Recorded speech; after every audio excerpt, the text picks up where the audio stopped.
Welcome to today's show. We have a special guest, Logan Fulmer. Little quick intro to Logan Fulmer. He does over 200 transactions annually, and he has set to close $7.5 million in deals this month. So he's doing some crazy numbers and some crazy business. So if you guys have any questions, this is live right now. And we're going to bring up some questions later on, but just want to do a brief introduction on Logan Fulmer. We have here today Anthony Gaona and Logan Fulmer today.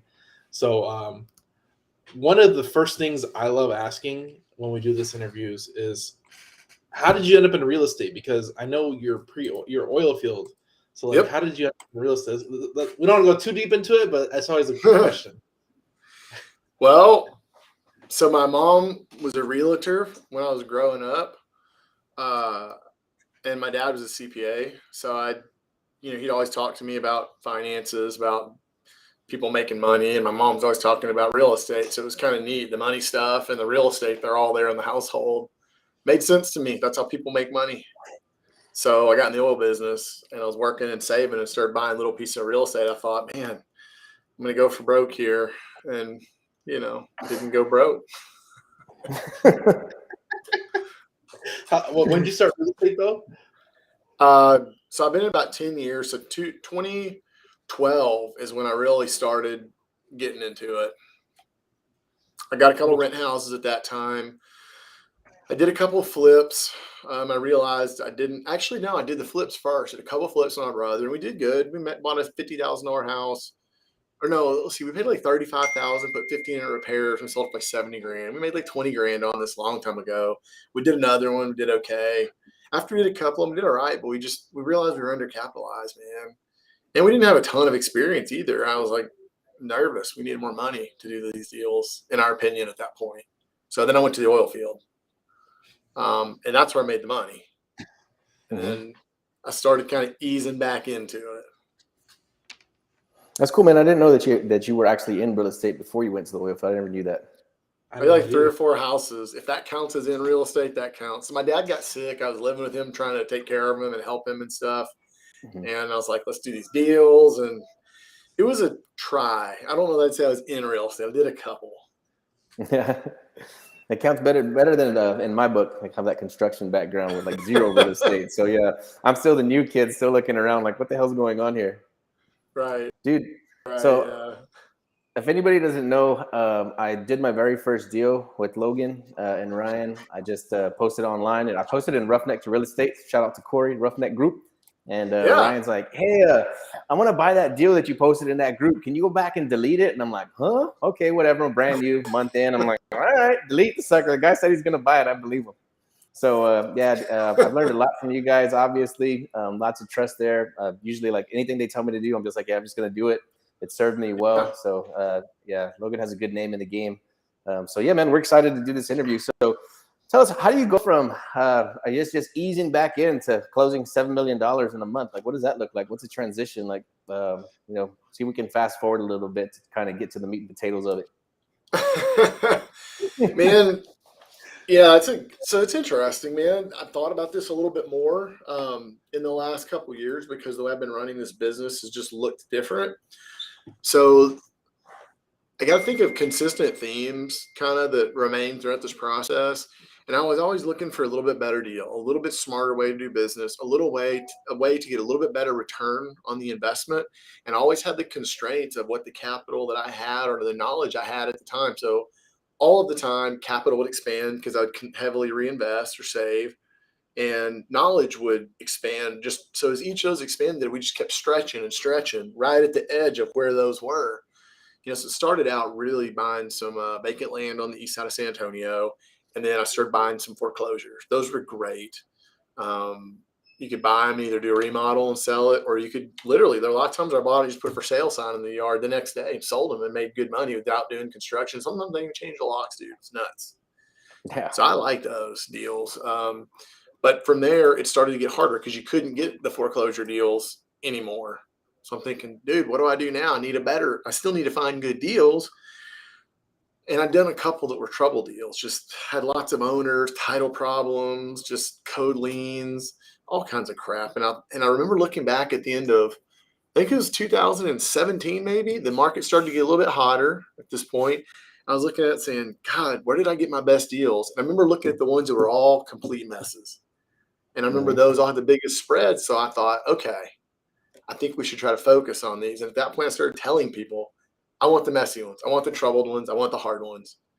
And I started marketing for those. The ones that are really behind on taxes, the ones that had Liz penances filed, the land records, lots of like erroneous documents. You see all these messes and say, let's go after that one. From there, it started to grow.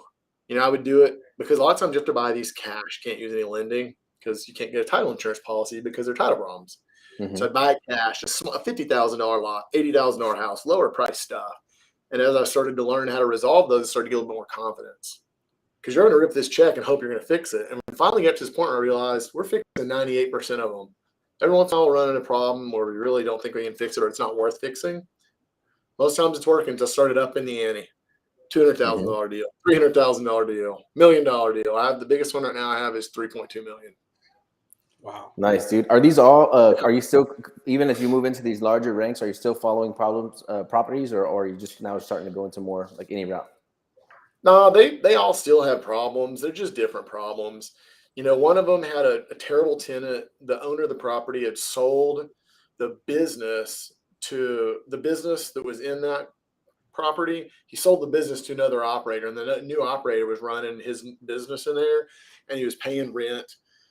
The tenant was screwing up. He'd gotten behind, and then the guy that owned the real estate had started having problems in his personal life. He was personally behind on his taxes. The tenant wasn't paying him, so he couldn't pay his bills. And he didn't resolve it quickly, so it started to get deeper and deeper and deeper. But when you got a tenant in there, you don't just say, get out. You have to sue the people in a commercial situation, usually, if they don't leave. And these people had tons of plant equipment, tons of inventory. I mean, you ain't just moving out like an overnight deal. I mean, to move this business was about a $70,000 move. Wow. And these dudes are already behind on their $23,000 rent. So they ain't getting out by Friday. So the dude just wanted to just tuck tail and run, like to just avoid having to deal with all that? Right. And I've been working on this dude for 2 years. Finally, he gave in. He beat me up on the sales price a little bit, but it was still well within the range. So I closed on it, and I basically just let this tenant keep failing. And when they got far enough behind, that's when I started to do the lockout deal and then start sending them notices. So it took 9 months on that one. You had to really get really out. But the issue is, you got to watch out, because if you sue them while you're doing this, I planned on selling the real estate. I didn't plan to keep it anyway. I got a great deal on it. I'm going to sell it, make good money. So the whole time, they finally hired an attorney, and I thought, if I sue these guys, they're going to file Liz penance against the property. Although they shouldn't, they'll still do it, and the judge will let it stay, and the property's locked up. I can't go sell it and get my real money while I'm fighting with them over the $100,000 in rent and taxes they owe me. And the So money I make on the building, I let the idiots leave without suing them at the moment. So I helped them pack up. They packed up quite a bit of it. I got guys out there hauling the rest of their crap out right now. I'm paying for it, but I'm running a tab. I got a buyer for the building. It's in contract to sell right now. Once they close on it and buy it, then I'm going to sue the tenant. So it'll be 2 months, 3 months after they finish moving out. So they'll get hit later. But I got to dispose of the real estate so they can't lock up my sale. Oh, wow. Smart, man. Yeah, I didn't even know you could even do that. Yeah. So that kind of stuff can happen on real estate, commercial stuff, bigger stuff. It can happen on ranches. It can happen on mineral rights. It can happen on any of that. Big and small. It's just the bigger ones are more expensive and more risk, and they usually move slower. So you really got to be, work your way up to it.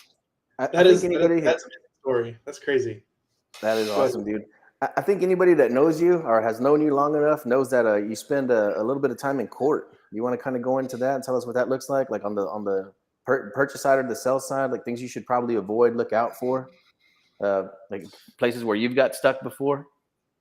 Yeah, I mean, the strategy is designed to resolve a problem. If you can't get that problem fixed, negotiating, you're going to end up having to get in front of a judge.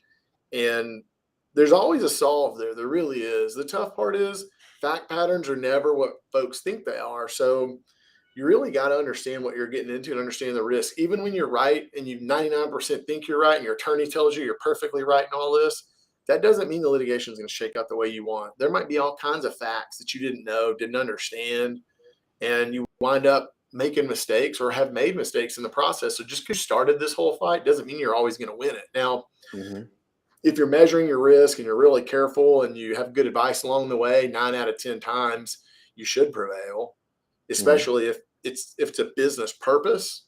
It's not just you're angry at a business partner and you're going to sue because you're an asshole kind of thing. And you want to get, and if it's pride and ego related, you're going to get in real trouble. If it's a business case, you got better odds because you're measuring your risk. But most of the time when there's a big problem, 80%, 90% of the time or higher, we get it resolved by just negotiating with people and not being knuckleheads. But you've been on a deal with us where you saw us have to go a long way on several crazy people. Two of the prior owners, God, that thing took 1.5 years. I think we did a lawsuit. I can't remember. I know we did an eviction. We had a lot of slow play in there. Sometimes you really want to speed up, put the gas on there, put the heat on everybody, and sometimes you want to roll slow. So if you're really trying to put the heat on, even if you don't know if the lawsuit's going to go all the way, sometimes you still want to file it and get it going because that lets people know you're serious. Everybody comes to the table with their evidence and their ask, and you really start negotiating hard, or you litigate a little bit, get some of the facts out, and then see, all right, how does your claim stack up next to mine? Now let's negotiate knowing with what we know, because one person's going to have a little more leverage. Sometimes that's the right answer, or sometimes it's just rolling slow. Yeah, man, that one was nice. That one was on the back burner for a while. Well, not in the back burner, but it took a little while, right? Somebody almost got hit with a bow and arrow on that one, didn't they? Somebody got assault charges that was in the property. Yeah, man. Those guys were making drugs, using drugs, wanting to kill each other. That shit was nuts. There was a gun involved, a crossbow. That's right. But and that one got good quick. I find like some real estate investors want things quick, easy, and cheap. All these deals are slow, hard, and expensive to resolve. But when it's done, you get a fair deal. We JV'd, if you remember, we JV'd with the current owner of that one to help clear up the title claim, the cloud on the title. We JV'd with him. We paid him a split. You brought us the deal. You got a split. And then we got a split for making the deal work. And I think we all walked away feeling good about what we got out of it based on what we've all brought to the table. Heck yeah. No, that was awesome, man. So are you still like publicly pushing for these types of deals now, or are you going a different route, or what are you thinking? Yeah, I do talk about it, and we get a lot of referrals from that stuff. And we're still looking for stuff with issues. We've just gotten better at sizing up the problems and being able to ascertain, we think this is one that's more solvable or not, because we've just been through so many now. But I'm still talking about it. No, that's awesome. And yeah, because I didn't want to push more stuff like that your way if you weren't looking for it, because I know some of those get bloody. But yeah, I'm probably your best eyewitness, because every time I see something that looks messy, I don't even slow down, man. Like I kind of know what to do on a lot of this stuff, but I just push it straight to you guys. I'm like, yeah, you can have it. You guys figure it out. Just give me whatever you think. It's kind of funny too, because on our very first deal, I remember you guys asking me that, like, hey, what do you need to make on this? And I'm like, just give me whatever you think, whatever's fair. Yeah. And then still to this day, when I send you guys something, I'm like, I don't know, just whatever. I just know you guys are going to take care of me. Because I guess you can measure how big the problem is going to be, and I can't, and it's easier for me to just throw it to you guys and just keep on moving. So yeah, it's pretty awesome to have a connection like that. Yeah, man, absolutely. That's dope. So one thing we kind of mentioned before this is now you're kind of like a manager. Now you kind of built out your teams, and you even made a post today that you're looking for a new hire. How big has your team gotten, and how has expanding past like the real estate business? Because now you're not actually in the day-to-day. You have people for that. But how does it positioning yourself onto that manager position? Well, my office includes about 15 people now. We got a couple partners here, and then we've got some administrative. We got some lead gen and some dispo folks, and then some transactional folks that are dealing with contracts, dealing with title a lot, whether it be an asset we're purchasing and reselling, whether it be something we're buying to keep, whether it be in the wholesaling business. So it's about 15 of us. That's about as big as this organization really needs to get. I don't know that we're really going to need a whole ton more people, a few more acquisition people, but I think we've built out enough infrastructure that we can do a lot more deals than we're doing. At this point, it's just knowledge and capital. And I think that's our growth pattern, really. We really have the people we need. I don't know if we even need more.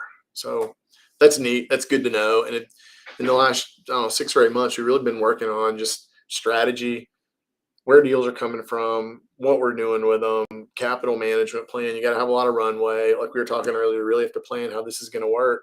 Because if you're going to lock up capital for a month, it's not that bad. If you're going to lock it up for 6 months or 12 months or intermittent times, you really have to have a kind of a waterfall plan of when you're spending this and when it's coming back in to make sure that it balances. Otherwise, you'll get stuck in a cash flow crunch. And any growing business has to think about these things.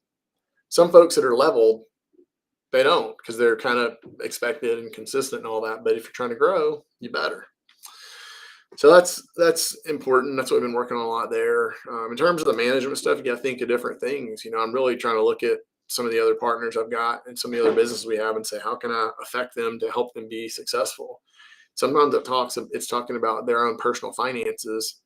Sometimes it talks about how they're managing their day to day. And sometimes it talks about, what kind of training they're giving the folks in their company. It's a whole different look. Or I've been spending a lot of time working on this new office plan. We bought an office, got a bunch of tenants in there. We're remodeling it, stuff like that. That takes a ton of work, but it's preparing another 5,000 square foot for my people to get into in January.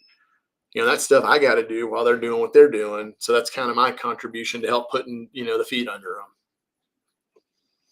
Yeah. When you got to be the legs for a lot of people, that's where things get heavy. Right. Or maybe another thing you don't think of. So in the last 2 years, we started using a little bit more credit lines with banks. After we built some time and some growing concern and some financials, the banks around and said, hey, we'll offer you a fair amount of credit lines. So it's nice because we've got our resources and then we've got some extra there with the local lenders. But what that requires is financials have to be produced on a regular basis. They have to be clean.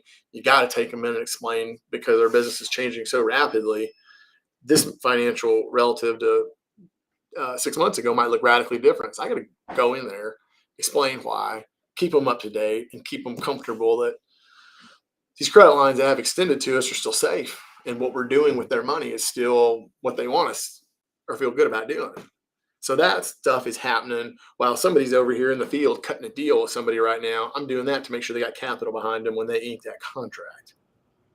Wow. Mm-hmm. Yeah, got to be able to put the deal together whenever you need that capital available. Are you finding more successful using local banks or? Yeah. If you try to go to a Wells Fargo or a Chase or something, those guys aren't really taking for businesses that you would call us. We would be still a small business relative to some $200 million credit facility type deal. When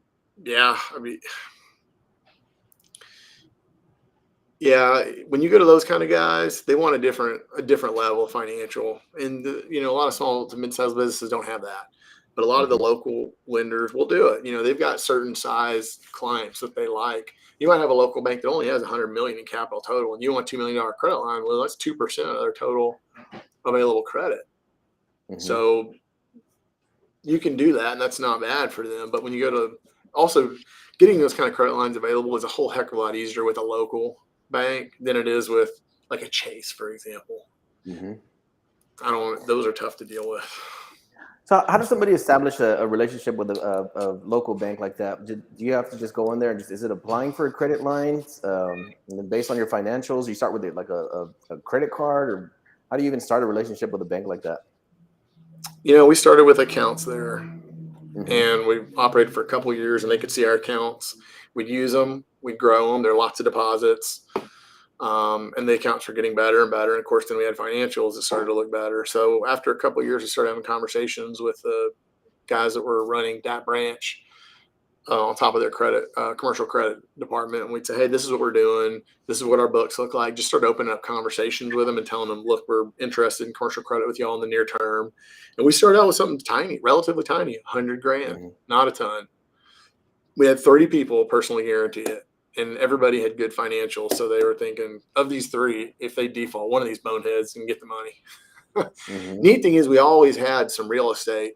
We have not had to pledge the real estate because they believe that we could make good on that debt with or without collateral. So we started there, and then you operate for a year, you draw the credit line, we'd use it, and then we pay it back quickly. And we'd use it, extend it for a month, 6 weeks, pay it back. Boom. So we were always taking it out, putting it back, but we were making sure to get that thing satisfied. So they would see we're good stewards of that debt. If you were to get that, maybe you get that credit facility, and all of a sudden you draw out the 100 grand instantly, you don't pay it back for 9 months. They're happy to get their interest, but they're looking at like, damn, what do you do with this money? Is he using this to pay the bills? Like, why isn't he cycling it? Yeah. So we'd be healthy users of it. And then after 6 months or a year, we'd come back and say, hey, you want to up it a little bit? And we just kind of slowly work it up that way. Wow. What type of interest rates are they giving you in general when you first start off?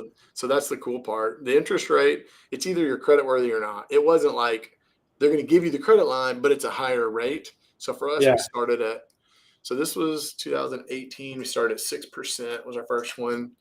And then it went down to 4. And then as low as it was a year ago, it was at 3.3. Wow. So that's the neat thing about using these kind of banks with a credit worthy person or business. Dude, your interest rates are not much above prime, just a hair. Bank keeps a little difference, and that's it. Relative to like a private money lender who wants 8, 10, 12% plus points, dude. So if you're to have a 3% credit line, let's say it's just 100 grand for easy numbers, $3,000 a year. That's $300 a month for 100 grand. That's free. So the rates have gone up now since we started to get these interest rates. I think I'm at 5% now is what it is because our rates are climbing right now. Oh man, that's terrible. It's a big difference, but relative, it doesn't matter. No, me and Andy talk about that too. Is this the cycle of money? If you can continuously give a return on money, doesn't matter what type of ask they're doing it, but the money just gets cheaper when you can return that money no matter what.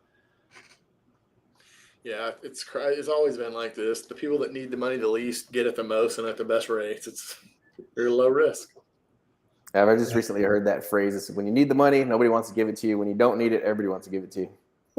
Yeah, they know you're going to pay it back. So, but I've encouraged a lot of folks. There are some guys that have built a huge business around private capital, and I don't think it's a bad way to go. It's fast and easy relative to the bank. The bank is slow and troublesome, and you have to jump through a lot of hoops. But when it's done, man, it's very low cost, and it's relatively easy once you're up and running. Man, well, I think we should change gears now, right? Didn't we come together here today to talk about leads? Yeah, let's talk about leads. There you go. Yes.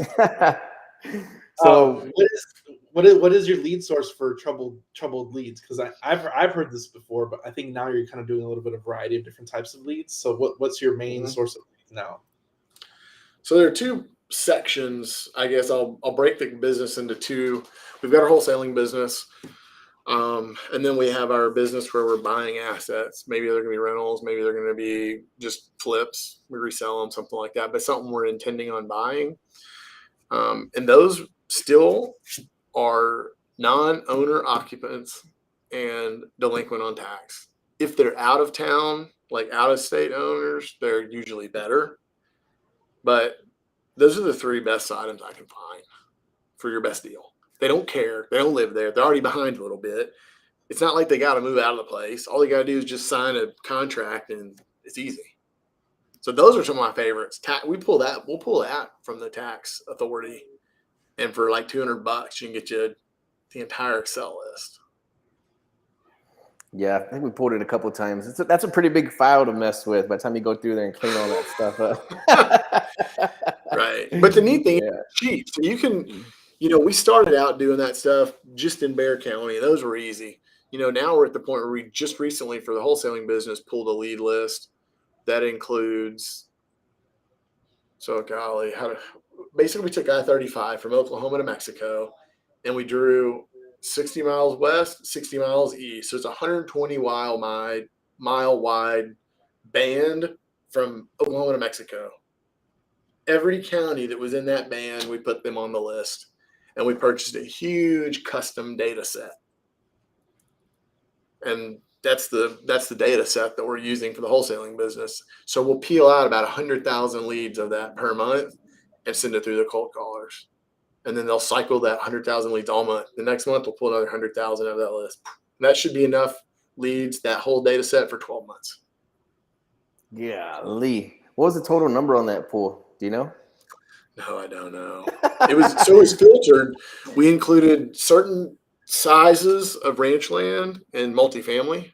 It was like over 2 units, less than 40 units, I think is what it was, somewhere in that range. I remember we had some trouble picking certain ranges. So there were some counties that we could just get multifamily, and there's going to be stuff that's outside of our range. When you're casting this wide of a net, you don't want your filter to be too tight. Yeah. Well, that's dope, man. That's incredible. By me telling you that tells you that we're doing a fair amount of the multifamily. Mm-hmm. Yeah. So that's how those leads will come in, very, very raw. So we'll get that, and filtration is pretty slim. But when they go in the cold callers will call through those leads, and their job is not to get a bunch of good information. Their job is, do you want to sell, yes or no? And if they say anything other than no, that's a warm lead we send in through the CRM from the cold callers to our actual office with live in-person acquisitions folks. Bringing the pros no matter what. Right. If they say maybe, I'm thinking about it, heck yes, anything other than no comes into us. So that's where we take that prospect and turn it into a warm. And that's when we qualify into a warm lead. So now it's a warm lead. Now it's in our CRM. So that's when we have an acquisition person, one of the 4 in there. Well, now I'll call him. Hey, you just talked to John. He said you might have some interest in selling that sixplex in New Braunfels. Let's talk a little bit more about that. And they're trying to get the close. Very nice, man. That's a cool system you have. I imagine you guys are combing through a lot of leads. So we're starting to come across that now. Hive is starting to get a little decent name. So people are reaching out to us from all over the country and sending us stuff like, hey, I think I have a lead. Hey, I have this. So we're trying to systematize that inbound lead flow. And I guess 4 people could probably handle it, but we're still trying to piece that together. So can you tell us what that looks like handling inbound leads? Is it just kind of go like round robin to each person, or does somebody specialize in each different type of lead? And then I think we're spending a lot of time underwriting or running comps. How does that go? Is that in-house too? So that was something we had to get over. That's in-house, and you've got to figure out how to do it really quickly. So some of the guys in our office, I noticed, were really, really good at assessing and valuing really quickly and saying it's in the ballpark or it's not. And if it's not, move on really quickly. There are some guys in the office that would spend all day looking at 2 or 3 leads and trying to find every perfect comp and all these details. And there's another person that would burn through 10 or 15 of them in a day, like boom, boom, boom, boom. And I started to find the person that was burning through them quickly was getting far more contracts because they got more looks. Yeah. But so there would be 4 cold callers and 3 acquisitions people on that team. So the 4 cold callers were generating those warm leads, getting rid of the acquisitions people. Those acquisitions people would look through them and basically decide to cut the deal or not. So the low end is about 10 deals a month. The high end is about 20 deals a month. That's kind of the range that we've been falling in with the 3 people. So that's kind of how that shook out. So each person would get 3 to 5 contracts roughly per month. Dang, man, that's amazing. So that's what you guys have been running right now, like 10 to 20 deals a month? Yeah. It's crazy though, because I've not yet found a way to stabilize the number to make it like we're 15, 15, 15, 15. It just doesn't work like that. I don't know why. Real estate just seems to be choppy. And unless you have 60 lead gen people, you're not going to get the leveled out. When you only have 3, it's like 2 guys are on, 1's not, your lead flows down. Or the next one, all 2 are hitting, the 3rd one's not, but the lead flows way up. And that's a big range, range from 10 to 20. That's a 50% jump or 100% jump, That's a big swing. Yeah. Or you'll have these weird times where like a lot of deals are supposed to close in April and like half of them get pushed to May and they'll close the first week of May. So it skews the number dramatically. Yeah, we were just talking about that earlier, Daniel, myself. Like it's like 1 month, like we're just feels like we're just firing on all cylinders and everything's popping, and then 1 month it just goes a little quiet. So we're like, I don't know. I guess that's part of catching the rhythm. I don't know. You're like, did we lose it? Oh my God, it's gone away. That's not an easy solve, man. There are some folks that are doing lower margin and much higher volume. And for them, they seem to like that because when you get at a higher volume, it seems to be a little more consistently. It's at least 20 a month, but they're smaller spreads, 3, 4, 5 grand. So if you can have a trade-off, you have a lot more organizational churn. I don't really want that. I want more efficiency than just constant churn. That's not what I like. I think what separates you guys too is that you're doing bigger deals in general. So 10 to 20 deals a month. You might do 10 deals that might net 500 grand, but you do 10 deals the next month and it's $1 million. It's the same deal flow, but you're messing with the numbers on the skew. So I think for you it's a little different because it's deal size bigger, which is good because you're capable to take on any type of deal in general from any size. That's true. It's taken us longer to figure out how to, like Anthony was saying, to underwrite those. Something else I've noticed is really just now that we have enough trailing months, this wholesale business started last September. It's doing really well. It's generally stabilized. And what I noticed is about 50% of the revenue is coming from about 20% of the deals. Another 80% of the revenue is about 20% of the deals. So like what that means, the average assignment fee is 15 to 17 grand for 80% of those. But the other 20% have big old honking fees. I'm talking multiples of that, big multiples of that. So there's a large chunk of revenue come from only 20% of the deals. But my first response as a manager to that is, well, why don't we just do more of those bigger deals and less of the smaller ones? And we tried to shift marketing a little bit that way, and we realized it doesn't work that way. You have to cast a wide net and churn through the small ones. You have to have those conversations because those big ones, you can't really focus on those because it doesn't happen that way. They happen to be in those massive lists, and you're basically looking through for a needle in a haystack. And if you don't look through that haystack and find all the other hay, you're not going to find the needle too. So you have to be doing, for us, you have to be doing the 10 to 15 deals a month to get those extra 3 or 4 that are the whoppers. Yeah, that's I a did good it backwards. What's that? I was doing it backwards. I was going after these giant land deals, and that's why I was only doing 10 deals a year. And then now that we're trying to up our volume, I have the team here. We're running deals, and yeah, some of them are $5,000, and I'm like, hey guys, trust me, the big ones are in here. And sure enough, yeah, we'll get the big nice ones come across too. But you're absolutely right, man. And I'm just experiencing it now, trying to cast a wider net, and that's what's kind of we're trying to catch a rhythm of trying to even all that flow out, both ingoing and outgoing. Yeah, the word you're using, rhythm, I guess, is a good one to use for that.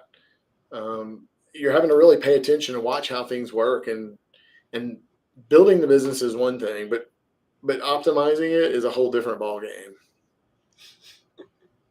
That's such a good tidbit, man. It's such a good tidbit. Can we talk about your I hate that you sold your office, but can you talk about how you found that deal and like your whole time for that? Because I loved your office when I was there, and that was the last time I saw you in San Antonio. But can we kind of cover that deal, how you found it, where you purchased price it, like now that it's done now, because you've done sold it now. Well, we haven't closed. It's supposed to close in about 2 weeks. Oh man, okay, so we're close.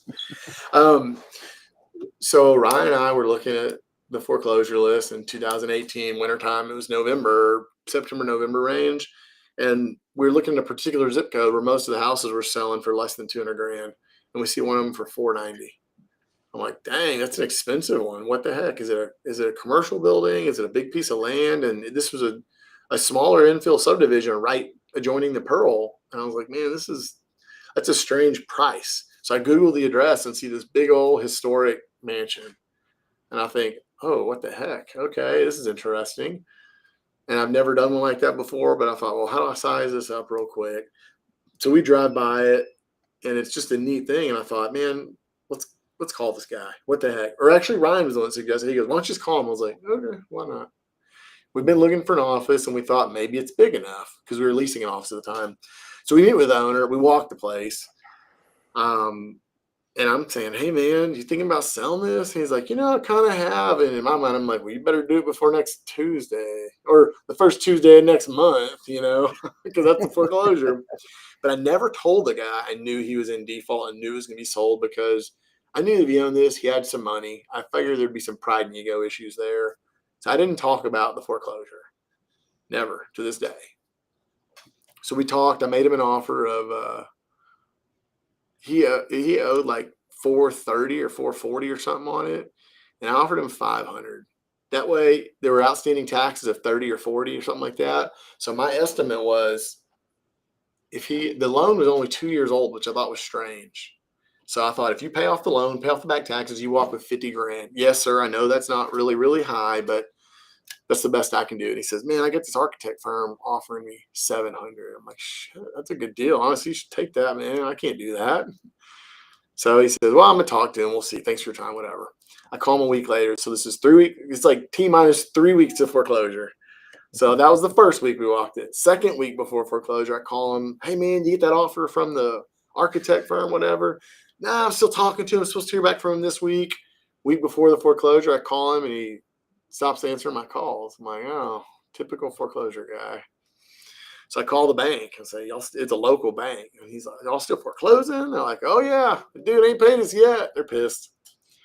So we go down the sale. And at that price, they listed it. The credit bid was $490,000. Or no, it was $430, and then taxes come in tow. That's a lot of money. When you're talking about foreclosure for $80,000, you're willing to take a risk. You're talking about almost $500. Not doing it. So I watched it go to the lender at the foreclosure sale for the credit bid. No one bid on it.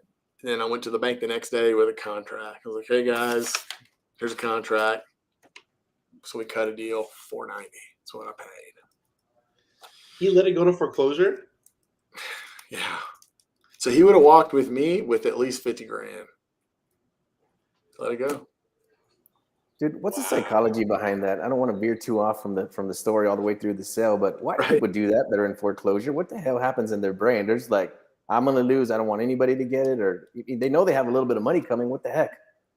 It's like, so there's pride and ego, I think, get in their way a lot. And also, if they concede, they almost feel like they gave in. If the bank forecloses, that means you had to come and take this from me. I didn't give it back to anybody. I didn't give it to you. I didn't give it away. It's like, you're going to have to take this from me. It's a pride and ego and a frustration position. And I mean, the dude used to run an extremely successful, very big construction company. And I later found out he was an alcoholic. He got into a DWI accident. And apparently his wife came to visit him in the hospital, which is where she met his girlfriend who was in an accident with him. Ooh. And the whole thing blew up. He was in the hospital. She came home, drained the accounts, closed the business. He comes out of this coma, and he doesn't have a wife anymore, and he doesn't have any money. And he's served with divorce papers. Golly. Yeah. So at that point, went ahead and closed on it. I'd gotten a chance. When I had the contract with the bank, I had a month. So I did inspections, mechanical, electrical, plumbing. I knew the roof had a little bit of trouble. Not too bad, but I knew it was a little eh. So at that point, I knew what it was going to cost me. So I spent 4 months repairing damaged wood, inside, outside, all this stuff. Got it all done. And then that's when we moved into operate out of here, ran our business out of it. Yeah, it came out amazing, man. I just pull up there whenever I'm driving by with somebody like that hasn't seen it before. I'm like, I got to show you this. Go knock on the door. Man, it's tough to actually let this go. I don't fall in love with real estate because to me it's a commodity. I make deals, I move on. This is one of the few places that's so special and so unique. And I'll just, it's sad because I know that you don't get something like this very often. It will probably never be able to replace it in our career because we just won't stumble across it for a good deal again. Mm-hmm. But the new office I bought is 5,500 square foot. The new one's 15,000 square foot. So I've got a lot more room. Yeah, the location's really good. It's right there, Broadway and 410. So it's an incredible location, right down the street from my house, right by the airport, like killer location. A+ location, man. That's dope. It is. So it's tough to let this go, but we got something ahead. Are you still in the office right now? So I'm in the office right now. Buyer's supposed to close in a week or two, and then I'm actually going to lease back from them for a year. Well, not quite a year. My goal is to be done in December. I'm remodeling, gutting, and remodeling the new place right now. So hopefully we should be done and moving in the holidays. I saw some of those progress pics, man. That thing's coming out amazing. Yeah, thanks. That's a lot bigger project than in terms of building wise that I'm used to doing for a remodel, but it'll be worth it when we're done. Do it once and get it over with. What's your sale price now? Because you're selling at the top of the market. Oh, on this place? Yeah. And I would like to say, but until it closes, I probably don't know that I should. Yeah, I was going to say, maybe you don't want to talk about that right this second. But I'll tell you, I'm not taking an L. We'll be fine.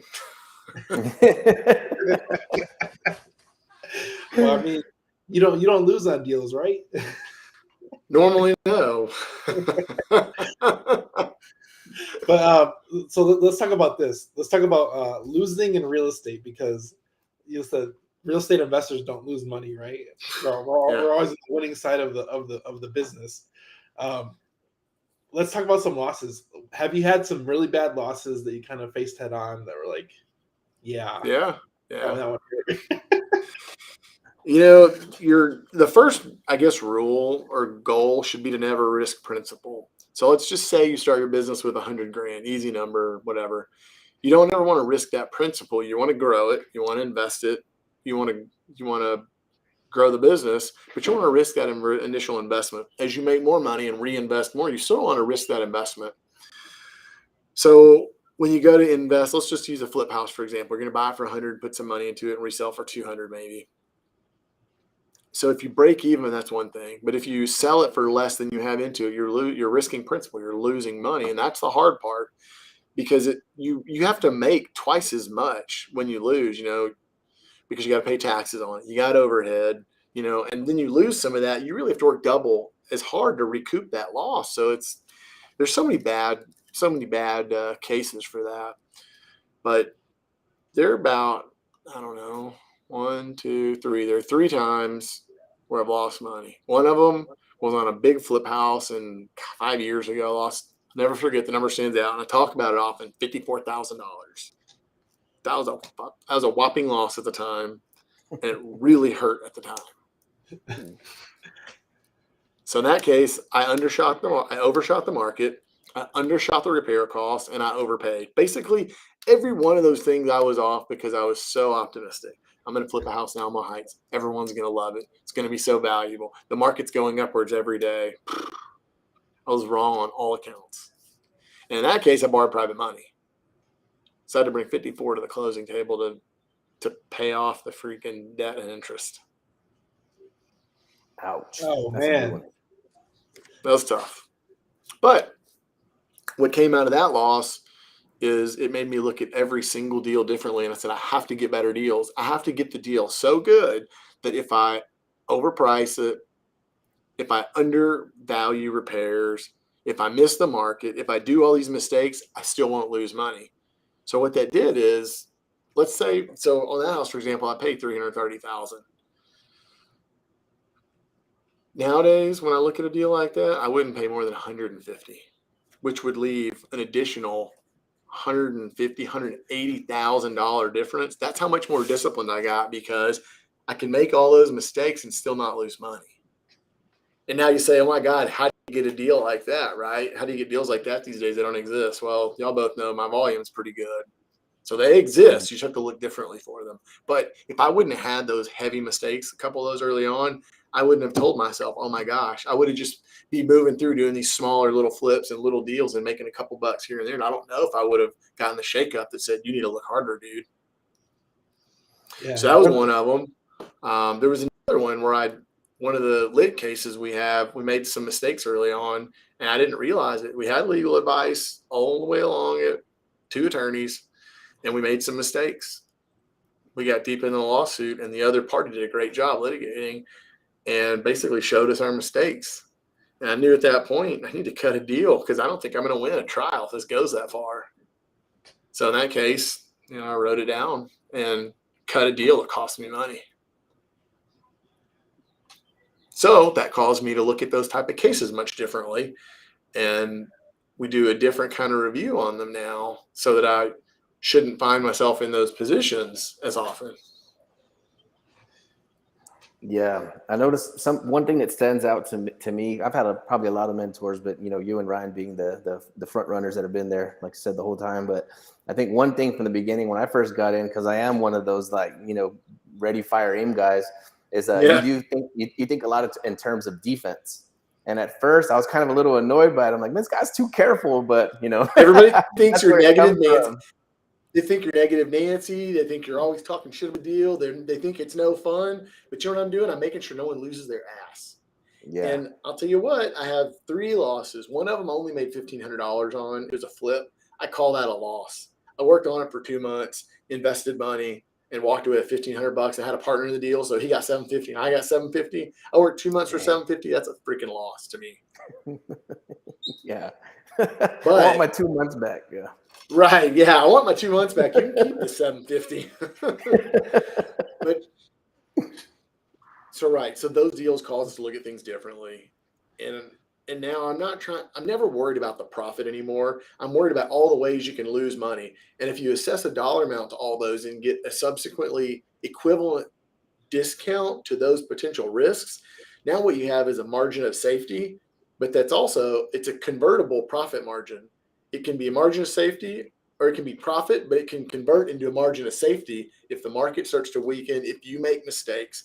So let's just say you think you're going to have a $50,000 profit. I look at that as a $50,000 convertible margin of safety. I can make $50,000 worth of mistakes before I risk my principal. Mm-hmm. So yeah, sometimes people bring us deals, they're like, dude, you're looking for everything wrong with this. I'm like, that's exactly what I'm doing. And I know it's not fun, but I'm making sure no one's losing their ass. No, man. Yeah, I feel it. And like I said, I just from being around you now for a few years, I am thinking in terms of that more because now even, being in business with Daniel with Hive Mind, I'm like, you got to think about this. We got to watch out about this. You got to factor for this. And he's, still in the extra optimistic phase, I guess. And then I'm the one that has to be the one that says, dude, you don't know that. There's no possible way you can predict that. We need to, and then I kind of hear you in the back of my mind too, coming up with this stuff. I'm like, I'm just telling you, man, you have to look at the things that could go wrong. You have to. And the neat part is you've had some experience now, and I'm sure along the way you made some of these mistakes, and you say, "Man, I learned from these guys because I've watched and heard it." But I've also had a couple mistakes, so now I can see, dude, I don't want that to happen anymore. Yeah, I think you got to kind of learn through some pain, right? It's like your parents tell you, "Don't touch that hot stove," and you do it anyway. I've been coming to find more of that in business. Is that like, yeah, they can give you all the good advice, but are you going to take it? Yes or no? And right. I am, like I said, since I am that over optimistic, ready, fire, aim guy, I got to kind of, tame myself down and say, hey, let's take a wider look at this and make sure that we're not walking into any traps. Absolutely. And we recently had one, right, Daniel? We had a pretty big scare there for a minute. What happened? Man, it's a long story, but our payment processor was charging us incorrectly for 4 months. And once they caught it, they ran our card all in one day. So we paid back payments for 4 months for, almost 400 subscribers. So yeah, it wasn't amazing. Yeah. Ooh, ouch. So yeah, talk about having to make a miracle happen in just a couple of days. But yeah, that was a real, we were like, yeah, dude. So, I mean, you live and you learn. It's nothing that we could have predicted, nothing we could have foreseen, but it's the thing that I've been talking to Daniel about since we started this thing. Is like, yeah, you got to be prepared for surprises. You have to factor in the unfactorable. Yeah. So. That's true. And, there's no better time to think about that than right now. You've got interest rates ticking up. It seems like every month, we've probably got a several point increase on the horizon between now and the end of the year. I've heard potentially as much as 2 and 3 points, percentage points or basis points, whatever, 300. If that happens, that's going to immediately change the market. I've been so bold as to say, if we had a single 100 basis point increase, which is equivalent to 1% of interest rates, I think that would almost freeze the market. The capital markets would hold for just a moment and see what the heck's going on. What are we going to do? Because that's a dramatic change. Biden's been issuing a bunch of stuff lately saying their intent is to get control of the inflation. Only thing that will do that right now is a radical, dramatic action. And the only tool they have left is interest rates that I know of. So what do you think needs to happen, man? Can we get out the crystal ball right now? Like what should happen? And then let's say, if things run to hell, like I hate to predict the future, right? But can you give us like what could happen here? Like what's worst case scenario? And then what's the fix? What's best case scenario? I mean, I don't think anybody's smart enough to really predict what's going to happen. The smartest minds on Wall Street still haven't been able to predict it with any kind of consistency. So, but what we can say is we're far along enough in a real estate cycle where it should be time for a correction. We know we're seeing a lot of inflation. We know we're seeing asset values and expenses run much faster than salaries are running. So you got a lot of things that are coming to a head, and all it takes is a special surprise over in Russia or China or wherever, or any other unknown list of things that could happen. And credit markets freeze overnight. Stock market's already damn near been a free for all for the last couple of weeks. So, I mean, you just have a lot of those conditions that are happening. You say, what are we going to do? Well, somebody asked me that a couple of weeks ago, and I said, I'm not going to do anything. And they said, well, why not? Because we've been cautious with our capital. We've only been buying assets that we're going to either resell or we feel good about owning if we don't resell them for the right money and the right time. Anytime we've been taking down stuff, we make sure that they have good cash flow. We're not buying anything that's not really a cash flow asset, because in case we get stuck with it for some reason. We're also buying with pretty darn good discounts. A lot of stuff we're getting between 40 and 60 cents on the dollar. So the market can fall by 30 or 40%, and I can still sell it and get my principal back. That margin of safety thing we're talking about is still really heavy. So I don't know that I change a lot. I continue to buy at the same rate. I continue to buy at the same discount. And if something dramatic happens, I can discount things and sell them and still get my principal back and still remain liquid, I believe.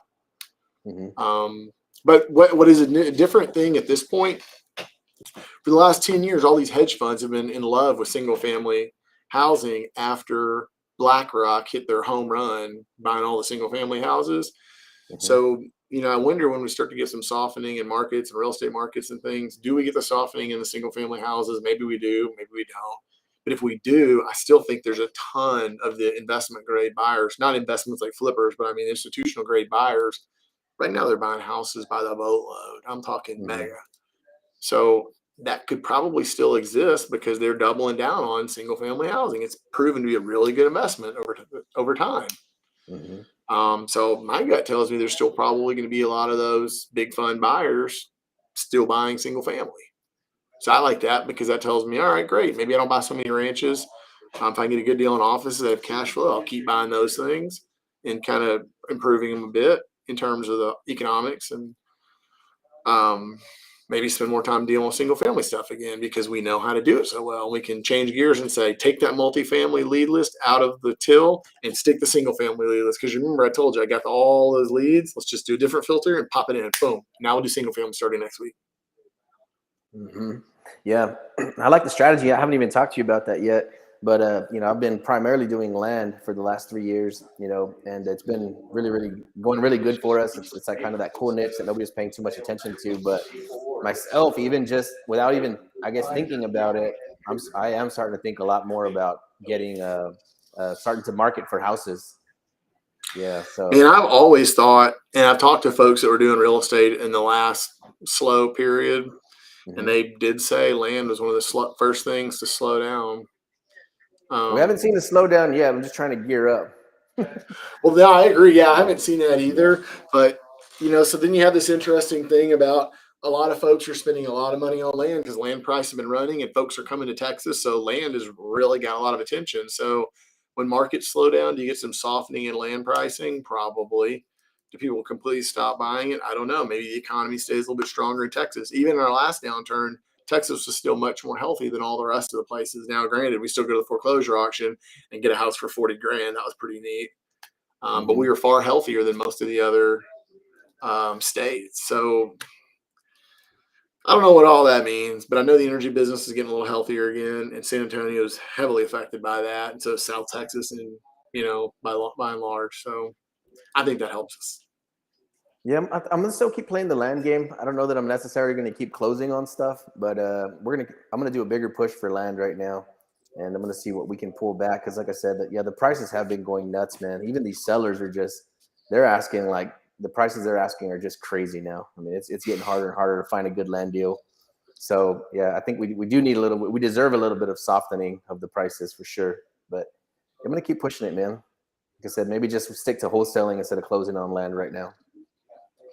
I don't think that's bad. Also, too, there are times where we look at certain deals that are over my head, and I say, you know what? I'm not completely sure about this one, or it would just be too stressful on our capital. So I say, hey, who do I know that's got a ton of money and understands land? Because there are tons of those people. So those are the times where I would get closer to calling somebody and say, hey, look, I've got the deal. Why don't you pay for it and let's figure out a split?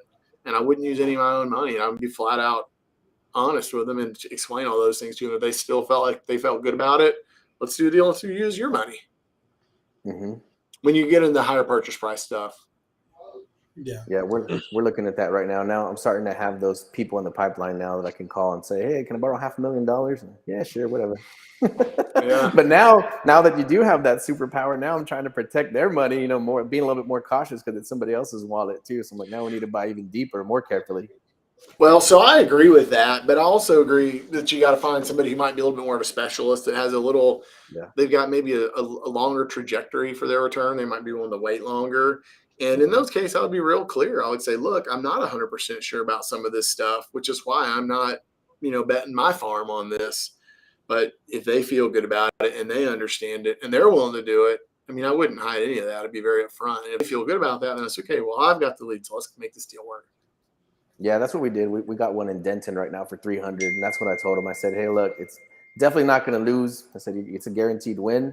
Worst case scenario, we just have to wait a little bit longer. That's the first thing I said before we even closed on it. So, yeah. I think a lot of that transparency is important because folks get so wrapped up in making them wanting to promise people a lot because they think that's required to get the money. Some folks realize it's a risk. Some folks say, I want a guaranteed return and I want zero risk. That's more of me.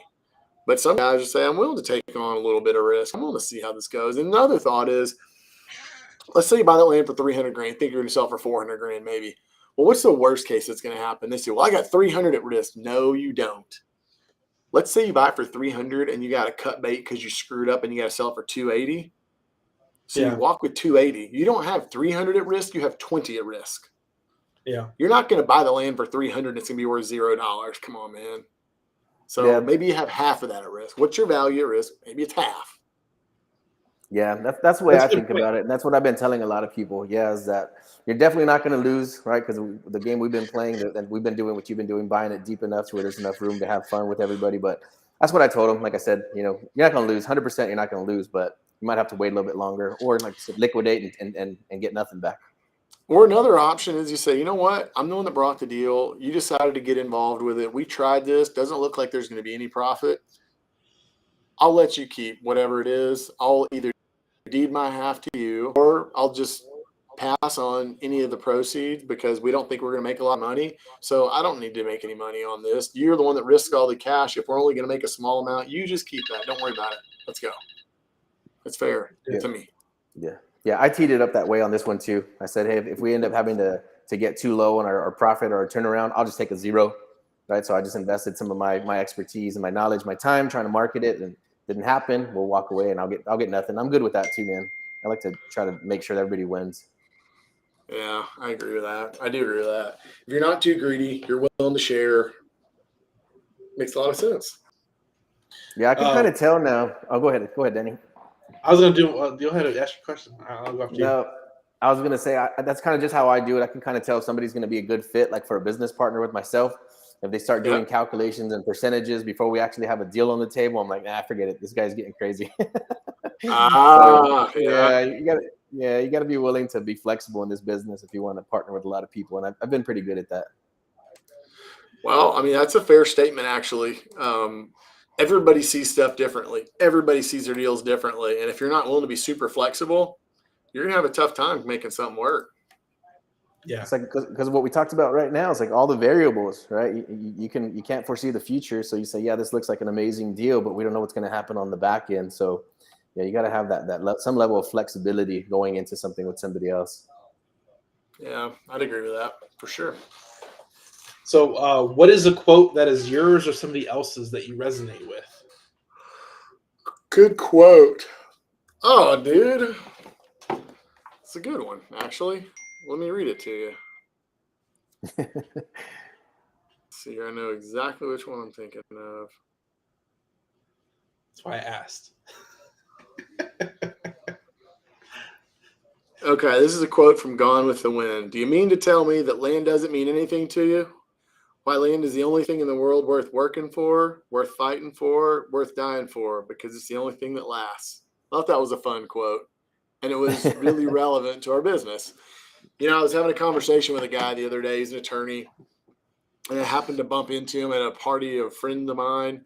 He recognized me or whatever. We got to talking, and he basically said he likes to fight over land. He's an attorney, and that's kind of his thing. He thinks people are really passionate about it. They care about it. It's Texas. It can be really high value, and he's like, that's kind of what I made a career over fighting for land. And he told me that he started one of his Supreme Court briefs recently. The opening of that pleading had that quote from Gone with the Wind, and it was a dispute over land. And I thought, dude, that's a really interesting opener. So I like that. And try to set the tone of everything from the very beginning. Yeah. Yeah. He was skilled, man. I was really impressed. So that was fun. Dope, man. Hey, yeah, so we usually wrap these up like right about the hour mark, man. But is there anything you want to cover or talk about right before we head out? We got time if you got time. I feel like there's just so much. I know you have so much information inside that head of yours. I feel like we didn't wring out enough of it. Yeah. I don't know what's relevant right now. You know, I mean, I think something that's just important for folks to be aware of and talk about right now is the market changing. You know, I think a lot of people are going to get their butts handed to them, and I don't think we are, and I don't say that in a cocky way, but I think the reason I say that is because we're paying attention, we're preserving capital. Every day we're looking at what's happening. We're trying to be thoughtful, make decisions based on that. And that doesn't mean we're scared or fearful. You know, we're working our way in through stuff, but we're watching and paying attention the whole way. So when things change, we've got exit strategies, we've got backup plans, and we should be able to catch it as quickly as things start to change. We should be really, really ready for that. So that's something I want to bring awareness to everybody. And I don't want to be, I got one guy in my office who's Mr. Negative Nancy, sending the fucking stock crash. I mean, all the negative news articles about the stock market in the morning. And then I got one guy who's the most positive, like almost to a fault point in the world. I'm more in the middle. I'm like, yes, I know stuff's going to be crazy out there. I know things are looking kind of bad in some ways, but I'm also not going to be stupid and just blindly go one direction. I'm kind of in the middle, and I'm watching it. And that's why I think we're going to do really well in a time like this. But a large part of people get hurt. They're heavily extended. They didn't plan well, or they just blindly led themselves into 6 deals and didn't have a backup plan or something like that. Yeah, that's what I'm trying to start to talk about a little bit more, and having those types of conversations is like what's happened next, because this is my first recession. Right? I've never been through one. Last time I wasn't in real estate, I was in construction. I didn't feel it. You know, I stayed busy as ever. I am trying to prepare myself and of course our peers and friends to like what to do next. So I guess if you're sticking a little bit closer to wholesaling, you're not quite buying in the buying phase of your career yet. I guess you're pretty safe in that area. Is there something that you would change in that regard? Or are you just trying to buy a little bit deeper? Or you know what I would tell people too is I see a lot of folks, they leave a job, they're making 40, 50, 60, 80, 100 grand, whatever, good income. They get out here and go do a couple of flips or wholesale deals, and they bring in 50, 80, 100 grand in a deal. They do that 2 or 3 times, and they have an incredible year. Good for you. Good job. But that doesn't mean you're going to go reward yourself and buy that gold Rolex for 50 grand or that $100,000 sports car. Not so fast. Times are changing. That might have been great 5 years ago, but times are changing right now. Saving, preparing, watching out for what's coming next, but having those reserves is what's going to get folks through that. I think that's what allows you to continue to build your business in a time that's uncertain. So that's something that I'm really pushing on everybody, all the partners in my office, all the people we JV with, people that I help advise, you know, kind of mentor on their businesses. I harass the heck out of them. I still barely pay myself a little bit more than my best year as an employee, that's still my salary. Everything else is being reinvested. So you have an idea what some of our numbers look like. It's a very, very big percentage gets reinvested. That's what's allowed the growth, but also the protection. So that's something I like to preach about. I like to remind people to be disciplined. I like to remind people that humans can justify anything. I'm going to reward myself. I've worked so hard. You've worked so hard that you want to put yourself in a riskier financial position. That doesn't add up to me. You work so hard, so you should protect yourself. Yeah, I'm the same way, man. Like I said, I guess I've made a lot of money in my lifetime as a contractor, and I did spend it all. I mean, I just go out, pay for everybody. I've always been like that. And then now in business and knowing, like, just kind of, I guess, preparing, getting a little bit smarter, starting to buy stuff now. I'm playing a lot of little experience and a wisdom. Yeah. You see all that money, how fast it comes and goes. Like, you know what? I'm going to start hanging on to some stuff. But yeah, I think I do a lot of that. I do a lot of reinvesting. I do a lot of sidelining cash, putting stuff away. I try not to do anything fancy, like too fancy. I see all these guys flashing online. I can't wait to see where everything's going to be in 12 to 24 months. See how the landscape is changing. You brought up a good point. You want to reward yourself? Go get yourself a nice dinner, not a Ferrari. Yeah, I agree. Yeah, we do it. We do it just a fancy vacation with us. Like, we'll take off to South Padre for a couple of weeks and less Disney and less $50,000 vacations. Like, I see everybody in Cabo at the beach. I'm like, I wonder if those pictures are still going to be there 18 months from now. Right. One more thing I'll tell you before we get off is I've kind of stayed away from the real estate education stuff, but folks have been hammering me for years to share more. This last year, I finally decided if I can get 100, 150 people in a room, I'll do a class. You were there. It was on curative title work. That's the basis for the extreme discounts that I'm getting on this real estate. It's solving some problems, breaking the title chain, several owners, tax liens. It's just countless. You got errors, God, what do you call it now? There's a word for it, but you've got a bad vesting document or a bad affidavit that was just erroneously created, has mistakes in it. You got to resolve some of those docs. Some of the properties landlocked or it's not landlocked, but you have to prove ingress, egress. There are countless judgments and liens. You got to strip from the property so that you can actually sell it, make money instead of it being underwater. Countless lists of that kind of stuff. But I did a 7-hour class. I did record it. I do have it online. It's basically the equivalent of $1 of attorney hour. It's $399, but it's basically 7 hours of what it's taken me hundreds of thousands of dollars in legal fees and about 10 years to learn. And it's the framework of resolving these assets problems to get the extreme deals. I talk about the business case on how to negotiate these problems with sellers. I've got a couple attorney friends of mine that were involved in it with me. So it's I think it's a really good offering. So I do want to bring that up. I do have that. You can go on my Facebook. There are plenty of places, or I might give you guys a link if y'all can add it in here. Yeah, heck yeah, I'm sure Daniel could probably pop up that link before we get out of here, man. But what is it called? Is there a website set up for it yet, or we just message you on Facebook to find you and request it? Yeah, there is. education-re.com, and I can send you the link. I don't know. Can I maybe send it through this? Yeah, Daniel can post it up here on the chat. He probably disappeared for a little bit. If you give him a minute or two, he'll be right back and he can post it up. Yeah. I'll put it in the private chat up here. You want to text it to me and I'll post it inside of the private chat here, and then Daniel can post it on it'll be a link that pops up on the screen right now.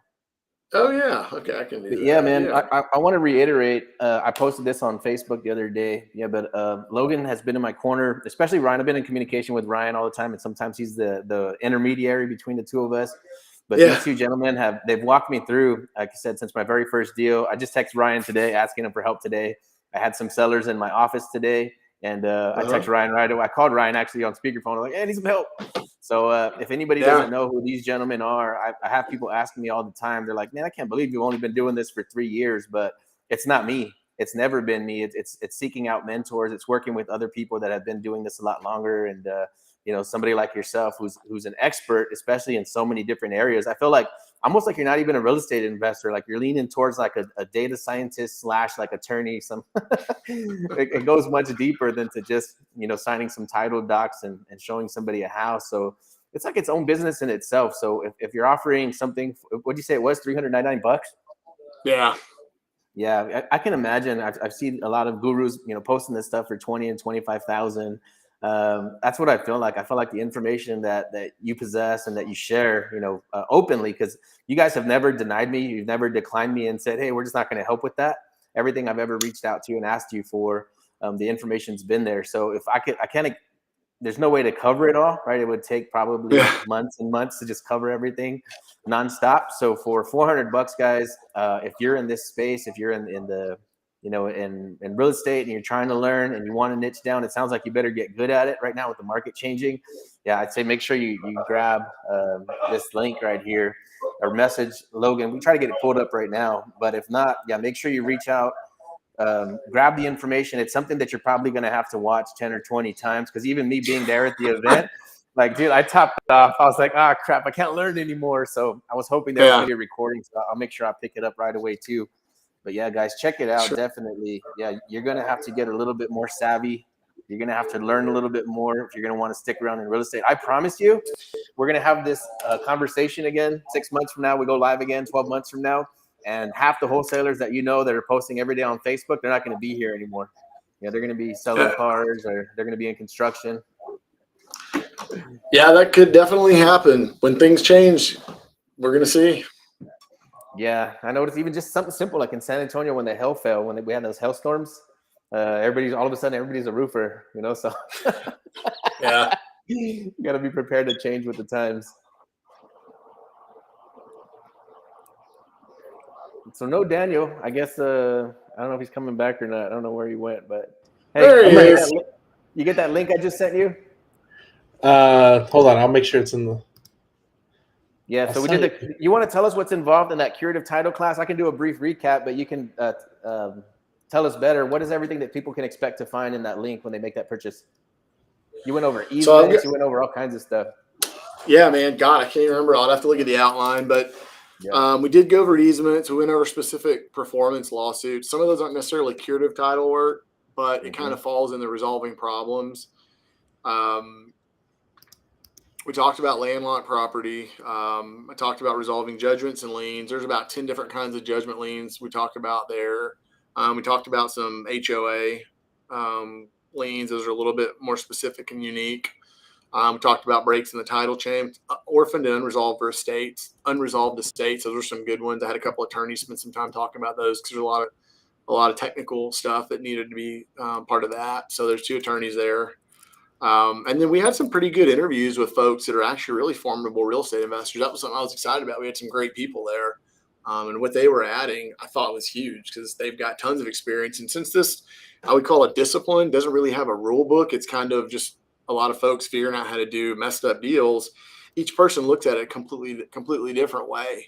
So we had some really impressive operators that had some great advice throughout the presentation as well. Badass event, dude. Hard to imagine that was your first event. Yeah, thanks. Yeah, that was really good, dude. That was amazing. That was a good day. So I guess that's it for this one, man. I would love to do this again, but thank you. Yeah. We appreciate you coming on here and hanging out with us, spending some time together. I'll keep on sending you deals as they come across my desk. And look forward to it. Yeah, look forward to seeing you soon, man. Thank you so much. All right, dude. I'll see you. Later, man. Thank you.